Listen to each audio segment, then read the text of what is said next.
So yesterday, I was on my way somewhere. I traveled on Pine, then I got to the stop sign.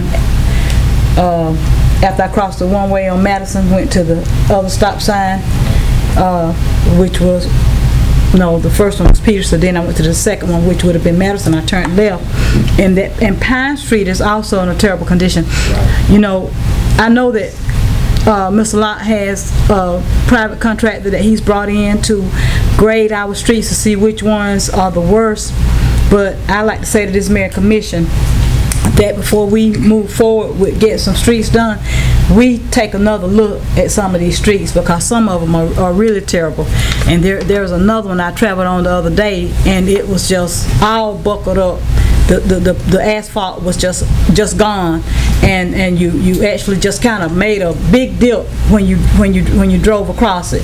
And I can't recall that street, but I will prior to the time that we look at these streets again. And I appreciate your concern with that. The other thing that I have is I would like to inform everyone that Shiloh Missionary Baptist Church, we're having our annual spring revival this week, beginning April the 14th through the 16th at 7:30 nightly, where our pastor, Reverend Aiden Fluker II, will be the speaker each night. And this will culminate on Sunday with Young's Chapel Missionary Baptist Church coming over to close us out at 3. The last thing that I have is I like to just ask everyone to keep in their prayers the family of Mr. Albert Edwards, who passed away, and also one of our employees we have, Willis Crockett. His brother is in Savannah and not doing very well. So I just ask that the community keep these families in prayer. That's all I have, Mayor. Thank you. Thank you very much, Mayor.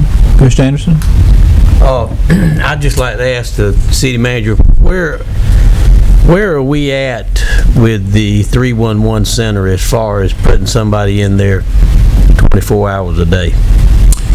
We, in regards to putting someone in there, we are looking at another option that we have vetted in regards to, I think Mr. Pearson and people on the utility committee have actually we have a presentation of this. ECG, Electric Cities of Georgia, is looking at something that would help facilitate what we're talking about in regard to the manning the phones.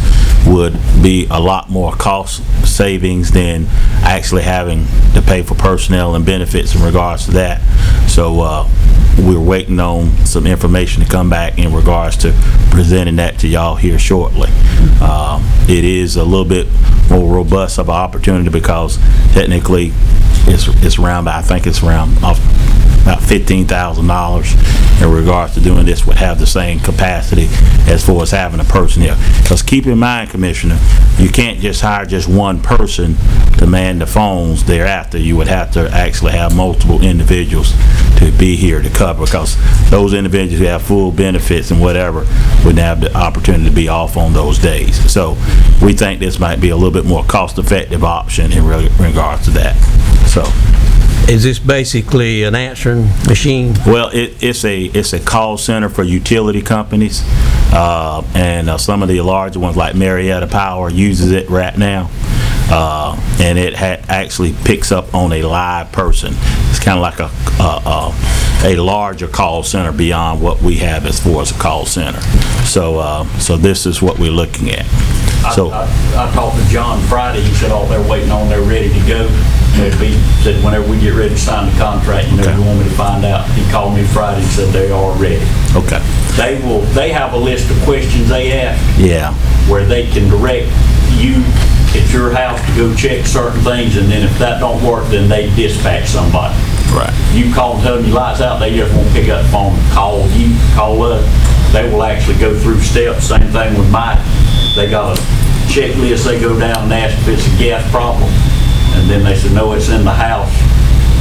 Then they will just about tell you everything you need to check, because they got a check-off list that they go by. But you talk to a human being, though. That's what you're saying. You talk to a person. Yeah, you talk to a person who's well versed with utilities. What will they do, or what will be their reply when they get a call and somebody says, I got dirty water? same situation, they'll go through a battery of questions and determine if there's a need to dispatch a person as far as that.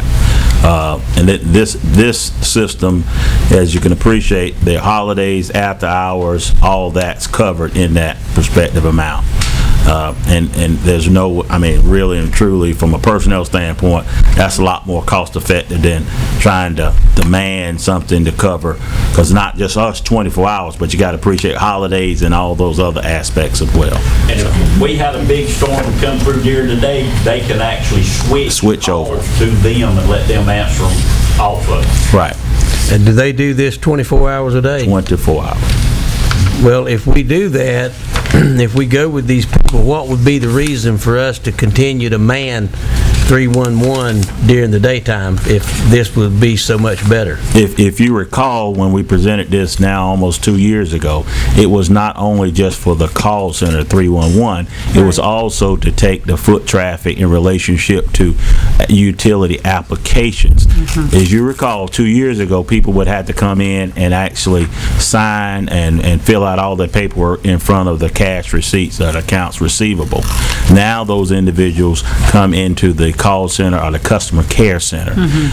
We presented all that to y'all about 2 years ago in regards to all that. So there was dual purpose. We were trying to maximize our personnel use. To get utilities turned on. To get utility turned on, to deal with cutoffs, to deal with all that. Transfers and everything. On top of that, they also catch calls for the whole city as well. So they have dual purpose, not just for the 311 as well. What you could do, you could cut their hours back to regular work hours, and you wouldn't have to staff anybody after the Because city right hall now, closed. correct, we staff them after 9 o'clock. And those staff, if we ever had a catastrophic event, those individuals would be activated and they would come here and man the phones in regards to an incident. And they will even take payments. Yeah. Take what? Payment. The other group that we're talking about as far as that. Okay. That's what I wanted to know. Yeah, I didn't have all the details, so I wanted to make sure we got all the details, and ECG has been working on it. We've just been waiting. How much longer is this going to be before we do that? Whenever y'all get ready to sign the contract. Yeah, we'll bring it forth in regards to that, so. Start it July 1st. Yeah, so, okay. Mr. Joseph? Yeah, I'd like to, just part of your question, Leader Street, we already working on Leader Street, but what we got to do is wait till the state, we figure out what the state gonna do with their transportation bill and everything, because I can tell you, if you want to sit down with me, I can tell you more about it, of what's happening. But we already working on that there and working on Pine Street as well, Ms. Pearson, and Fuzz, McLean Street as well. Those are my 3 streets, and I've been working on a few. Also Sears Sears Street. Street. Sears and Legal. When you come across with that bus and everything, that ditch there. I understand that, and Very much attention with that weight coming across there, And as far as Leader Street, I think we as citizens have waited long enough, and I don't know the process, but we have waited long enough to, something should be already done, got in contact, but we haven't heard anything. That's my biggest concern. well, I promise you, I've been addressing it, I've been on it, and I will address it. I will. Put it in action, but I'll talk to you. Can I add something to help? Oh, you want to go ahead and share? Go ahead. Comment, Jake. You guys approved Leader Street back in the fall to be on the 2015 LMIG list. Yep. Leader Street. Leader Street will be paid right after the first of the year. When the money comes in. This year, we put the projects together, and it'll be late fall, maybe winter before they're paved. But Leader Street I think it was from Sears South, if I recall right, was on that list.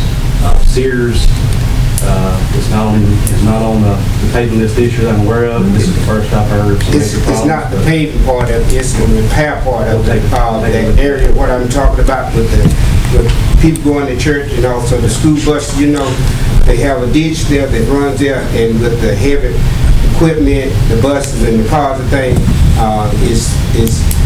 what you might say, handmade paved, and they just beat it down. We just need to look into it. We'll have to look at that tomorrow. We'll take a look at it for you. Leader Street is on the list when we get our money from the state. Okay? It comes in right after the first of the year. And Is Ms. that part of Pine on the list also? No. Whispering Pine, No, Pine Street. I was on this, 2015 was Whispering Pine, Franklin, Hillside, Leader. I think you guys approved 10 miles of striping with that or something like that. And keep in mind, remember we did not, as this region did not pass the T-Splosh. Right. So we Yeah, I had know. to pay 30%. So all that money that we had in Splosh is running out. Hence is the reason why in the next budget, we have proposed, as y'all recall, when we had the budget work session, in regards to the additional funds from the utilities to help cover the 30% and matching so that we'll get more streets resurfaced. Because we only get $127,000 resurfacing money. Right. That's all. I know it's a small yeah, amount. yeah. So- But you know, I don't know. Are you familiar with where I'm referring to on Pine Street? Yeah. Right there between Taco Bell and the auto place. It's Yeah. just, it's terrible. It's Yeah. bumpity bump. Yeah. I mean, it's awful, and Yeah. I wish I could recall that other street that I'm referring to. But anyway, If I ain't mistaken, that part is already on there. And he said no. I don't think, I'm not sure it is. On Pine, yeah, it's It needs to between those one-way pairs. That's what she's Right. talking about. Right. that was the one. I don't think it's on this year's list. I know it was on one of the lists to be paved. That section. It was on- Oh, that was one of the options that we had. That part. Next year discussing. Right. It'll stay on that option list until. No, something need to happen Good to that point. now, as soon as possible. That, and if I could recall that other street, but anyway, we'll talk about it. Okay, just bring it back when you think. Let me ask him a question. You talking about with the school bus, is it are they sewer pipes where the school bus crosses over? Is that Yeah. Yes, sewer pipe, under the road? under the road. Yeah. And is the pipes broke or busted? Pipes are not broken, but what they did, they came in there and redone the pipes, and when they redone the pipe, they put pavement there. Just settled. And the pavement have, disappeared, It just fell in. Fell in. Yeah. Fell in, It's got a dip.